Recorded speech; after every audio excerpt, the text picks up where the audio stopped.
உணவகங்களில் பணம் செலுத்தும் இயந்திரம் மூலமாகவே டிப் வழங்கும் முறை தற்போது அறிமுகப்படுத்தப்பட்டுள்ளது.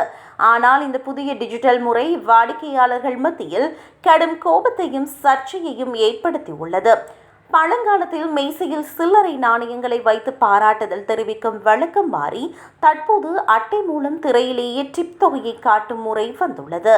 இது உணவக உரிமையாளர்களுக்கு வசதியாக இருந்தாலும் வாடிக்கையாளருக்கு அதிருப்தியை ஏற்படுத்தியுள்ளது. திரையில் 10, 15 அல்லது 20% அல்லது கூடுதல் யூரோக்களை தேர்ந்தெடுக்கும்படி கேட்கப்படுவது தங்களுக்கு பெரும் அசௌகரியத்தை ஏற்படுத்துவதாக வாடிக்கையாளர்கள் குற்றம் சுமத்துகின்றனர். சிலர் இதனை பகற்கொள்ளை என்று வர்ணித்துள்ளனர். பாரிஸ் உணவகம் ஒன்றில் மதிய உணவு அருந்திய தங்க என்பவர் டிப் கூறப்படும் முறையை கண்டு தான் கட்டாயப்படுத்தப்பட்டதாக உணர்ந்ததாக தெரிவித்தார்.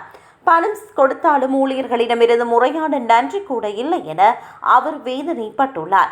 மற்றொரு வாடிக்கையாளரான பிரான்சுவா தமக்கு விருப்பமில்லை என்றாலும் பணியாளர்கள் நம்மை பிச்சைக்காரர்களாக நினைத்து விடுவார்களோ என்ற குற்ற உணர்வு ஏற்படுவதாக கூறியுள்ளார். இந்த நடைமுறை வாடிக்கையாளர்களை தர்ம சங்கடத்தில் ஆழ்த்துவதாக பலரும் கருத்து தெரிவித்துள்ளனர்.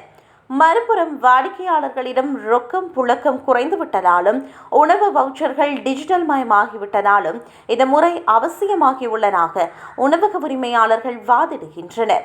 இதன் மூலம் ஊழியர்களுக்கான டிப் தொகை சுமார் 30% வரை அதிகரித்துள்ளதாகவும் அவர்கள் கூறுகின்றனர்.